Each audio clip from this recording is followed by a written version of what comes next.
26 जनवरी को दिल्ली में उपद्रवी किसानों की हिंसा पर अब पुलिस ने शिकंजा कसना शुरू कर दिया है। दिल्ली में हुई तबाही के बाद केंद्र सरकार, दिल्ली पुलिस और केंद्रीय जांच एजेंसियां उपद्रवियों के खिलाफ कार्रवाई शुरू कर दी है। दिल्ली पुलिस ने 20 से ज्यादा FIR दर्ज की है। इसके अलावा कई किसान नेताओं का भी नाम हिंसा में सामने आ रहा है, जिनसे पुलिस जल्द पूछताछ करने की तैयारी में है। वहीं भारतीय किसान यूनियन के नेता राकेश टिकैत के खिलाफ भी पुलिस ने मामला दर्ज किया। बता दें कि राकेश टिकैत का एक वीडियो भी वायरल हुआ है, जिसमें वो किसानों को उकसाते हुए नजर आ रहे हैं। राकेश टिकैत वही हैं जो बार बार केंद्र सरकार को धमकी दे रहे थे। अब दिल्ली पुलिस की इंस्पेक्टर पुष्पलता ने दावा किया है कि भारतीय किसान यूनियन के प्रवक्ता राकेश टिकैत ने गाजीपुर अंडरपास पर किसानों की भीड़ को उकसाया था। उधर टिकैत ने भी ऐसा बयान दे दिया है, जिससे दिल्ली पुलिस की आशंका और गहरी हो जाती है। राकेश टिकैत ने कहा कि लाल किले पर पुलिस ने गोली क्यों नहीं चलाई। उन्होंने ये बात संयुक्त किसान मोर्चा की मीटिंग में कही।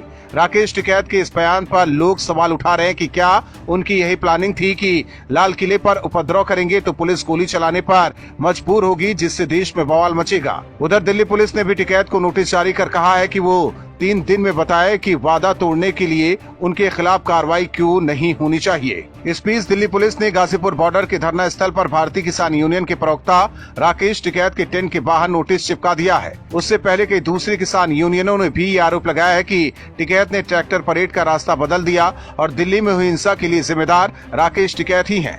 ऐसे में दिल्ली पुलिस का शक राकेश टिकैत को लेकर गहरा गया है और अब यही लग रहा है कि दिल्ली में हिंसा कराने की साजिश भी राकेश टिकैत ने ही रची थी। महाराष्ट्र के मुख्यमंत्री उद्धव ठाकरे अब कर्नाटक सरकार से उलझ रहे हैं। सीमा विवाद को लेकर दोनों राज्यों के बीच तूल पकड़ता जा रहा है। कर्नाटक सीमा से लगे मराठी बाहुल इलाकों को लेकर उद्धव ठाकरे के हाल के बयानों से कर्नाटक सरकार तिलमिला गई है, जिसके बाद अब कर्नाटक के उप मुख्यमंत्री ने सीधे मुंबई पर ही हमला बोल दिया है।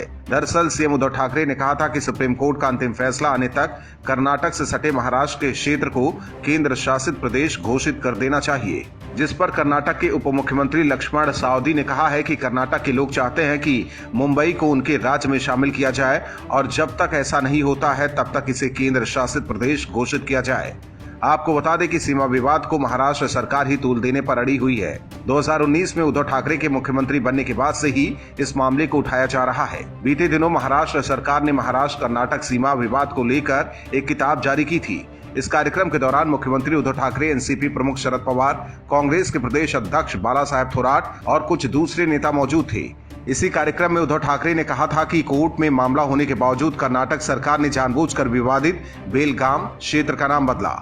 उद्धव ठाकरे ने कहा कि इस इलाके में रहने वाले मराठी भाषियों पर हो रहे अत्याचार को देखते हुए हमारी सरकार सुप्रीम कोर्ट से अपील करेगी कि जब तक मामला कोर्ट में है तब तक वो इस हिस्से को केंद्र शासित प्रदेश घोषित करे। अब कर्नाटक के डिप्टी सीएम ने इसी का जवाब दिया है। दरअसल बेलगाम को लेकर कर्नाटक और महाराष्ट्र में विवाद चल रहा है। ये शहर कर्नाटक में है, लेकिन महाराष्ट्र लंबे समय से इस पर अपना दावा ठोक रहा है। हालांकि मामला अब सुप्रीम कोर्ट में लंबित है और कोर्ट के फैसलों के बाद ही तय हो पाएगा कि बेलगाम क्षेत्र कर्नाटक में रहेगा या महाराष्ट्र में शामिल किया जाएगा। यूपी में अगले साल होने वाले विधानसभा चुनाव को देखते हुए असदुद्दीन ओवैसी और उनकी पार्टी यूपी में दिलचस्पी लेने लगी है। पिछले दिनों ओवैसी ने यूपी के आजमगढ़ का दौरा किया और माहौल बनाने की कोशिश की। इसके बाद तो उन्होंने सपा में ही सेंध लगाने की तैयारी शुरू कर दी है। ओवैसी ने सपा के कद्दावर नेता आजम खान से मिलने की ख्वाहिश जाहिर की थी। माना जा रहा है कि इससे वो मुस्लिम मतदाताओं को रिझाने की कोशिश कर रहे हैं। अब ओवैसी ने यूपी में चुनाव को देखते हुए एक और राजनीतिक दांव खेला है। वैसे तो ओवैसी साहब बोल रहे थे कर्नाटक में, लेकिन उनके निशाने पर अयोध्या में बनने वाला मस्जिद था। लेकिन इस दौरान ओवैसी ने कुछ ऐसा बोल दिया है जिससे मस्जिद ट्रस्ट उनसे खफा है। इतना ही नहीं, ट्रस्ट ने तो उनके पूर्वजों पर ही सवाल उठा दिया है। दरअसल AIMIM चीफ असदुद्दीन ओवैसी ने अयोध्या में बनने वाली मस्जिद में नमाज पढ़ने को हराम कहा था, जिस पर मस्जिद ट्रस्टों ने पलटवार किया है। अयोध्या मंदिर ट्रस्ट के सचिव और इंडो इस्लामिक कल्चरल फाउंडेशन के अतहर हुसैन ने इसे ओवैसी के राजनीतिक एजेंडे से जुड़ा बयान बताया है। हुसैन ने ये भी कहा, जिस इलाके से ओवैसी आते हैं वहाँ 1857 में हुई आजादी की पहली लड़ाई की तकलीफ नहीं महसूस की गई। ये भी मुमकिन है कि ओवैसी के पूर्वजों ने 1857 में ब्रिटिश हुकूमत के खिलाफ विद्रोह में हिस्सा ही नहीं लिया हो। इससे पहले ओवैसी ने कर्नाटक के बीदर में कहा था कि अयोध्या के धन्यपुर में बनने वाली मस्जिद इस्लाम के सिद्धांतों के खिलाफ है। उसे मस्जिद नहीं कहा जा सकता। इस लिहाज से इसके निर्माण के लिए डोनेशन देना और वहां नमाज पढ़ना दोनों ही हराम है। हालांकि अयोध्या मस्जिद पर विवादित बयान देकर ओवैसी ने अपने ही पैर पर कुल्हाड़ी मार ली है। अगर चुनाव से पहले ओवैसी के राजनीतिक एजेंडे को यूपी के मुसलमान भांप लिए तो ओवैसी जिस उम्मीद से यूपी में एंट्री मारे हैं वो कभी पूरा नहीं होगा। दिल्ली में 26 जनवरी को किसानों ने आंदोलन और ट्रैक्टर परेड के नाम पर देश के साथ गद्दारी की है। आंदोलन में शामिल उपद्रवियों ने दिल्ली को तहस नहस कर दिया है। दिल्ली में जब किसान तांडव मचा रहे थे उस दौरान सोशल मीडिया से लेकर हर जगह लोग यूपी के सीएम योगी आदित्यनाथ को याद कर रहे थे।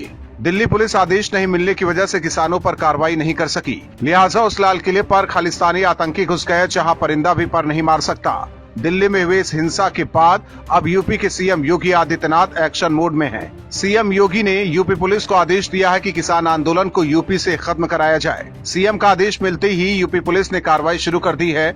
दिल्ली से सटे यूपी के बॉर्डर पर आंदोलन कर रहे किसानों का तंबू उखाड़ कर फेंक दिया गया है। वहीं सीएम का आदेश आते ही गाजीपुर में धरना दे रहे किसानों ने तो अपना आंदोलन समाप्त कर लिया है। उधर योगी के आदेश पर बागपत जिले में धरना दे रहे किसानों के खिलाफ कार्रवाई की गई। बागपत के बड़ौत में पिछले 40 दिन से प्रदर्शन कर रहे किसानों को पुलिस ने जबरन हटाकर घर भेज दिया है। पुलिस ने प्रदर्शनकारी किसानों पर लाठीचार्ज कर उन्हें खदेड़ा और उनके टेंट भी उखाड़ दिए। इसका वीडियो सोशल मीडिया पर वायरल हो रहा है। उधर सीएम योगी की कार्रवाई पर यूपी के पूर्व सीएम अखिलेश यादव ने सियासत शुरू कर दी है। अखिलेश ने ट्वीट कर बीजेपी सरकार पर निशाना साधा है। अखिलेश यादव ने ट्वीट किया कि जिस प्रकार बीजेपी सरकार अपनी चालों से भोले वाले किसानों के आंदोलन को बदनाम कर रही है और जिस तरह भाजपाई षड्यंत्रों का पर्दाफाश हो रहा है, उससे आम जनता की सहानुभूति किसान आंदोलन के साथ और भी बढ़ गई है। वहीं योगी की कार्रवाई के बाद दिल्ली हिंसा का षड्यंत्र रचने वाले राकेश टिकैत के पसीने छूटने लगे हैं। खबर है कि राकेश टिकैत जल्द ही सरेंडर करने वाले हैं। मतलब यूपी में अब किसान आंदोलन की योगी सरकार ने हवा निकाल दी। देखना होगा कि यूपी से दिल्ली पुलिस कब सीखती है और बॉर्डर पर डटे किसानों को कब खदेड़ती है, क्योंकि ये आंदोलन के नाम पर देश को तोड़ने की बहुत बड़ी साजिश है। 26 जनवरी पर ट्रैक्टर रैली निकाली गई जो कुछ समय तक काफी शांतिपूर्ण तरीके से चली, लेकिन कुछ ही समय बाद इस रैली ने हिंसक रूप ले लिया। किसानों के रूप में उपद्रवियों ने ट्रैक्टर को आगे ले जाते हुए बैरिकेडिंग तोड़ दी, फिर आईटीओ और लाल किले की तरफ बढ़ते गए। मामला इस कगार पर आ पहुंचा कि इन सभी उपद्रवियों ने लाल किले पर भी उत्पात मचाना शुरू कर दिया और इस झड़प के दौरान ही एक युवक लाल किले की प्राचीर पर जा पहुंचा, जहां उसने तिरंगे की दूसरी तरफ सिखों का प्रतीक माना जाने वाले निशान साहिब का झंडा फहरा दिया। इस घटना पर बवाल मच गया क्योंकि लाल किले पर तिरंगे के अलावा कोई और झंडा लगाना देश की गरिमा के साथ खिलवाड़ और तिरंगे का अपमान माना जाता है। लेकिन अचंभे वाली बात यह है कि इस युवक, जिसका नाम जुगराज सिंह बताया जा रहा है और जो तरन जिले के गांव में रहता है, उसके परिवार वालों को अपने बेटे पर फक्र है। युवक के पिता और दादा खुद को गौरवान्वित महसूस कर रहे थे। पहले वे कह रहे थे कि उनके बेटे ने बहादुरी दिखाई है और वह इससे बहुत खुश हैं, जिसे लेकर सोशल मीडिया पर इस परिवार की वीडियो भी वायरल हो चुकी है। हालांकि देश की गरिमा और तिरंगे के साथ खिलवाड़ के बाद जब पुलिस जुगराज के परिवार से पूछताछ करने पहुंची तो परिवार वालों की अकल ही ठिकाने आ गई। उनका कहना था कि ये झंडा कोई स्पेशल बनवाकर नहीं ले जाया गया, ये वही झंडा है जो आम ट्रैक्टरों पर किसानों ने लगाए हुए थे। उन्होंने ये भी बताया कि जुगराज को इस बात की बिल्कुल भी जानकारी नहीं है कि ये झंडा कब फहराया जाता है और कौन फहराता है। बता दें कि पुलिस परिवार से पूछताछ के लिए गई थी। परिवार वालों ने बताया कि जुगराज से उनका कोई संपर्क नहीं हो पा रहा है, जिसके चलते परिजन काफी चिंतित हैं। वहीं दिल्ली पुलिस ने इस हिंसा को लेकर हड़कंप मचाने वाले उपद्रवियों को अल्टीमेटम दे दिया है कि पुलिस के पास सबूत के तौर पर सोशल मीडिया पर वायरल हो रही वीडियोस और सीसीटीवी फुटेज भी है, जिसकी तर्ज पर किसी भी अपराधी को बख्शा नहीं जाएगा। ऐसे में किसान नेता कौन सा नया बहाना लेकर आते हैं, ये देखना दिलचस्प होगा। Bureau report, OMS news. और भी वीडियोस देखने के लिए चैनल को सब्सक्राइब करें और बेल आइकन को दबाएं।